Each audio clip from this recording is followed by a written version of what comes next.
Welcome to January Pet Resort, where pet luxury has never been more affordable. Welcome back, everyone. I think this week we are going to talk about, trying to keep our pups happy into the fall season. The weather is changing. One of the things we have to keep an eye on, that there are seasonal allergies that are affecting our dogs. But one of the other things that I'm really noticing is shorter days.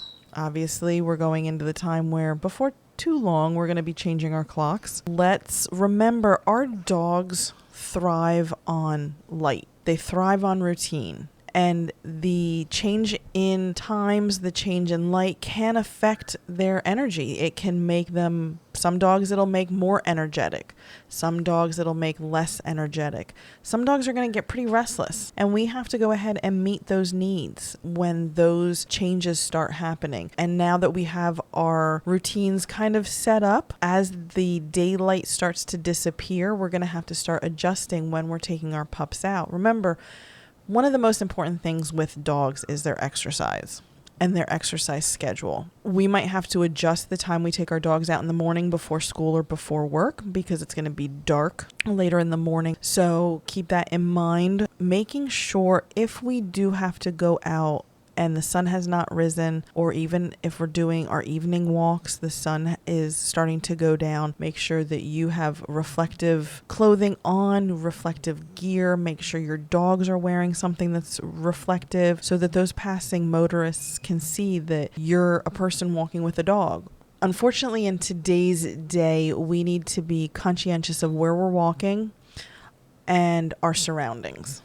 And please keep that in mind. Make sure that if you are walking at dusk, you're taking a flashlight with you or something like that. Make sure you are comfortable in the area that you are walking, and make sure you are aware of all of your surroundings and everything that's going on. A lot of people like to wear earbuds and listen to podcasts or music. You might be listening to this podcast while you're taking a walk, which is great. Let's make sure we have maybe the podcast in one ear and the other ear is listening to what's going on. Yeah, I only keep my right earbud in because I always want to have another ear to hear, especially when I'm walking two dogs. Right. So, and when you're walking and you want to make sure that you have that ear available, that you can hear what's going on, what's coming up behind you, what's coming up in front of you, what's coming up on the side of you. So always make sure that when you're walking, you're wearing the reflective gear. You're easily listening to music or a podcast, but in one ear, keep the other ear open, have a flashlight,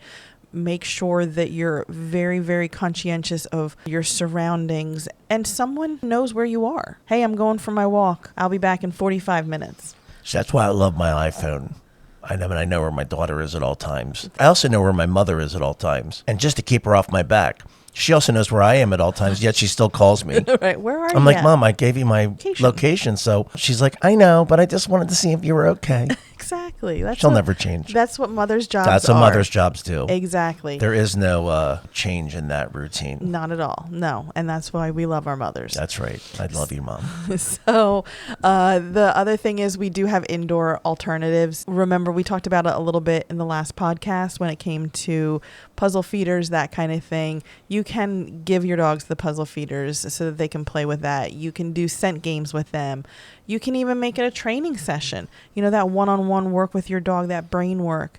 And you don't have to do it for long. No. You don't have to set aside a whole hour to play with your dog. I mean, they'll probably be overstimulated. Exactly. You just give 10 minutes. Yep. Carve out 10 minutes for your dog. Yeah, because 10 minutes of mental stimulation is just like, it's like a 20-minute playtime. Exactly. They're mentally exhausted by then. Set up an obstacle course in the house with your furniture. I mean, that's a great idea. Your dog, you have one of those more athletic dogs that, just wants to go when they want to do stuff, have them do an athletic activity right in the house by setting up an obstacle course and make it fun and get the family involved in it. And the dog's going to have even more fun with the whole family involved. Yeah, reason to get the kids up even earlier. Right. I don't think the kids are going to like that. No. Busy families, busy individuals. We have both of those, whether you have a family and you're running your kids everywhere, or you're an individual who has work and they have things that they do after work, and you have a social life. Our pets often get little leftover scraps of time. Yeah, they get the leftovers. Which, it's okay. Let's make those leftovers the most that we possibly can to get them to understand that we're there for them. They can feel any shifts in you feeling guilty. They're going to feel that. That's when you might see some anxiety or some acting out. So don't feel guilty if you have a busy life. We all have busy lives in 2025. But every once in a while, you're going to be able to pull some time and give that time to your pup. And that's what your pup is going to look forward to. If you have kids, make sure that you're giving them responsibility when it comes to the dogs.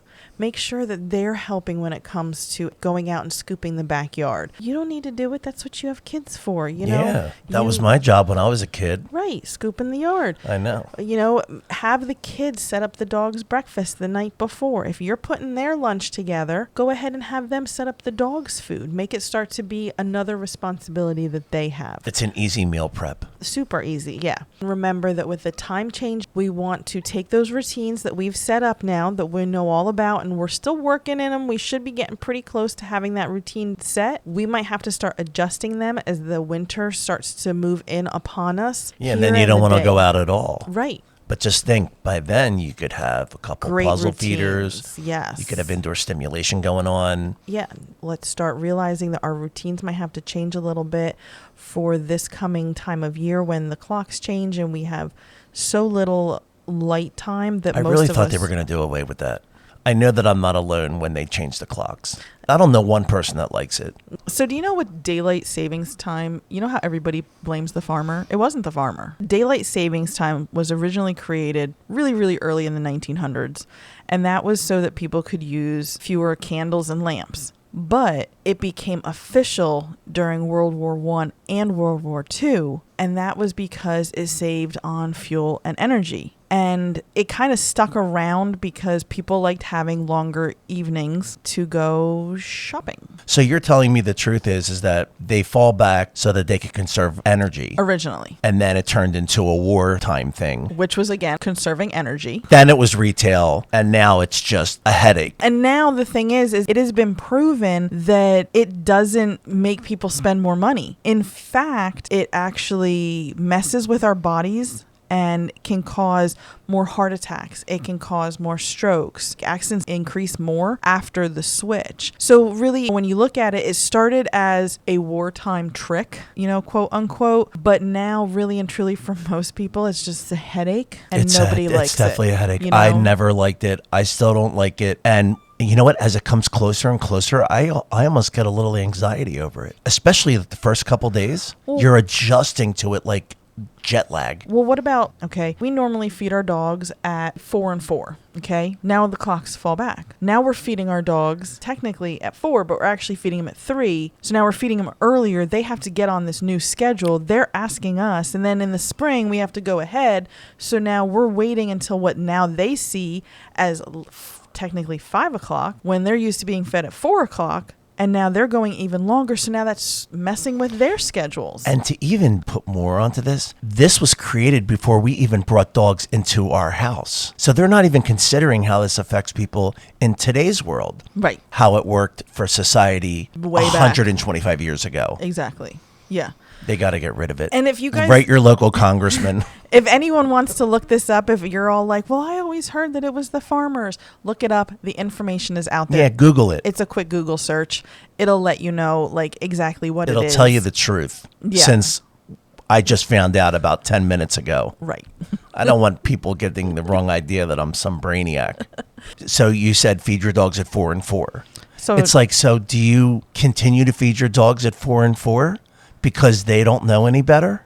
well, no, I can't because this is the schedule I have to go by because now I have to go to bed earlier or whatever it may be, or I have to go to work. Now I can't wait that extra hour in the morning to feed them because I have to go to work. Exactly right. So I have to change their schedule. So even more of a reason to be very conscious over the fact your dog is going through adjustments. They don't understand. They don't have a human brain. Correct. So you just have to give them the time of day to help them adjust as well because they're also going through an adjustment. But I think we just expect them to adjust. Because we're expected to adjust You know what? by the powers that be, whoever I know. them The are. powers that be need to get rid of this once and for all because you know what? We're using solar now. Yeah, exactly. If you want a fabulous dog, you got to put the time into them that they deserve because they're only here with us for a short period of time. So like you always say, Eileen, spend every waking second making it the best time for them. What is that they say? We don't give our whole lives to our dogs, but our dogs give their whole lives to us. All of it. They're just unconditional creatures. You can never get mad at your dog. They are always there. They're unconditional.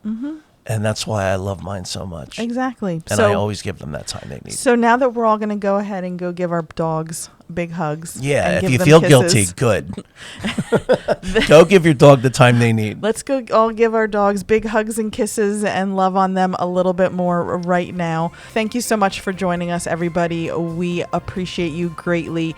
And we are here for you going into this time of year where all of us are wondering why we have to change our clocks. That's right. All right. Have a good one. See you next time.